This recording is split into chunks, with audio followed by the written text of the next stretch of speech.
28 मार्च 2020 को यहाँ पर जो स्लाइडिंग हुई, उस स्लाइडिंग में मेरा भी घर था। तो उस दिन की रात का जब कोई नाम लेता है, जब कोई उसका जिक्र करता है, तो हमारे तो रोंगटे खड़े हो जाते हैं। हमारे जो घर थे वो घर सभी चला गए, 300 कनाल जमीन चला गई सभी लोगों की, और 37 घर थे।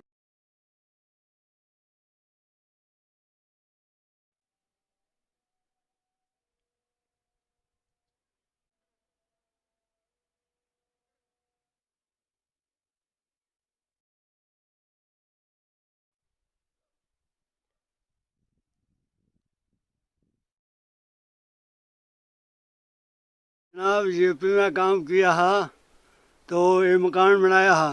पहले मकान बनता नहीं है, कच्चे मकान बना डाले है तो मकान गिर जाते हैं। जब मैंने लैंडर डाला, पक्के मकान बनाए, वो नीचे से कटाई की, वो मकान नीचे चला गया।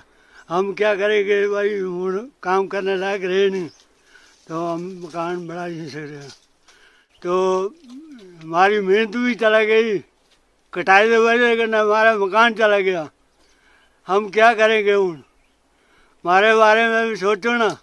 जमीन चला गई, इतने घर हैं हमारे, वो भी चला गए। ये फैसला जल्दी होना चाहिए, तो नहीं तो हम कहाँ जाएंगे।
इस वेले भी बड़ी मुश्किल है, नहीं कोई खान पीन है, ध्याड़ी कोई लाते हो, भेजते नू खंदे हो, कमाने जुड़े भी नहीं। अस हूँ बुढ़े होई दे, घर कोठियां भी नहीं, जगह भी चली गई, मकान भी ढही दे है, फिर दोबारे इयां खड़े रहे असें कच्चे।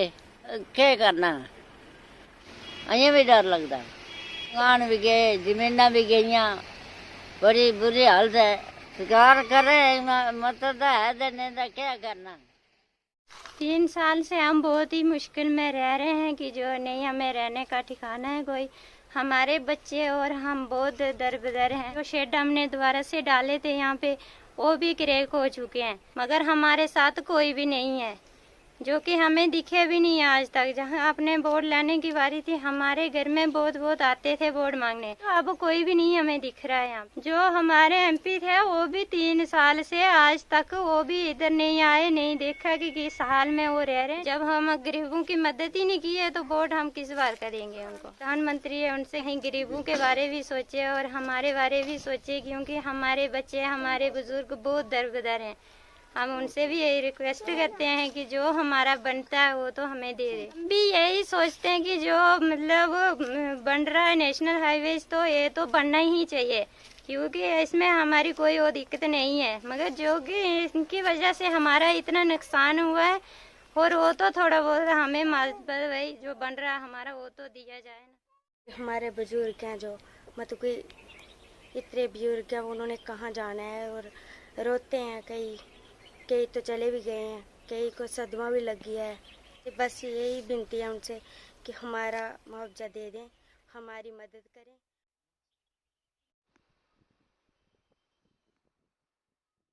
धन्यवाद सर, आपका बहुत बहुत कि आप हमारा पता लेने आए। आपका तहे दिल से शुक्रगुजार हैं। आज जो परिवार है बहुत मुश्किल के साथ दिन गुजार रहे हैं। कुछ परिवार हमारा स्कूलों में बैठा है, उन 37 घरों में से कुछ परिवार पंचायत घरों में, कुछ परिवारों ने अपने टीन के शेड बनाए हुए हैं, उस शेड में बैठे हैं। हम शुक्रिया करते हैं कि जो उस वक़्त के मौजूदा डीसी थे, उन्होंने हमारी फाइलें बनाई और 1-1 लाख रुपया हमें दिया।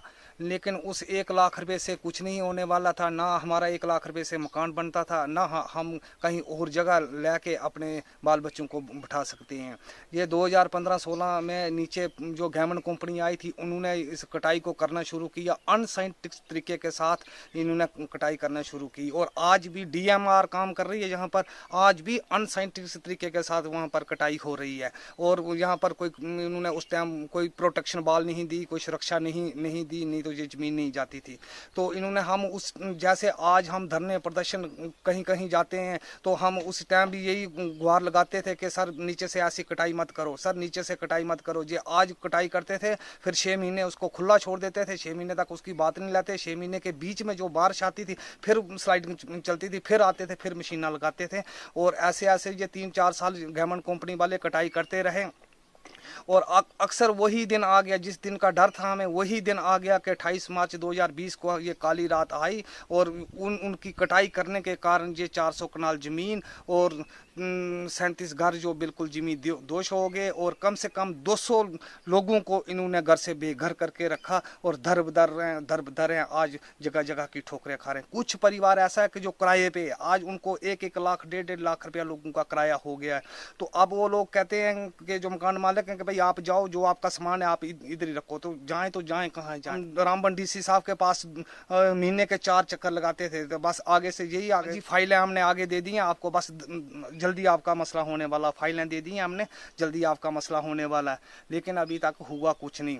अब मकान बनाने का कोई भी वो नहीं है जरिया कि हम मकान बनाएंगे, क्योंकि जो बनाया था तो वो चले गए। जिंदगानी में इंसान 2 ही काम कर सकता है, गरीब आदमी, जहाँ तो वो अपने मकान बना सकता है, जहाँ तो वो अपने बाल बच्चों को पढ़ा सकता है। लेकिन हमने जो मकान बनाए थे वो तो चला गए। लेकिन अब बच्चे हैं, हमारे बच्चों का बिल्कुल भविष्य खराब है। ड्यू काम के पास हम गए, हम कहाँ नहीं गए, कहाँ हमने गुहार नहीं लगाई, मैंने ग्रीवेंस भी डाली, लेकिन कोई सुनाई नहीं। हम उसको वोट देंगे आने वाले टाइम में कि जो हमारा काम करेगा। हमें पार्टी से क्या लेना देना है, हमें क्या है कांग्रेस से, हमें क्या BJP से, हमें क्या NC से, हमें क्या PD से, हमें किसी से कुछ भी लेना देना नहीं है। पहले हम भारतीय जनता पार्टी को वोट देते थे और 90% देते थे। और जो हमारा ये मुआवजा अगर 1-2 महीने के अंदर जो लीडर हमें ला के देगा, हम वही 99% जो कि हमारे जो बोर्ड है हम उनको देंगे।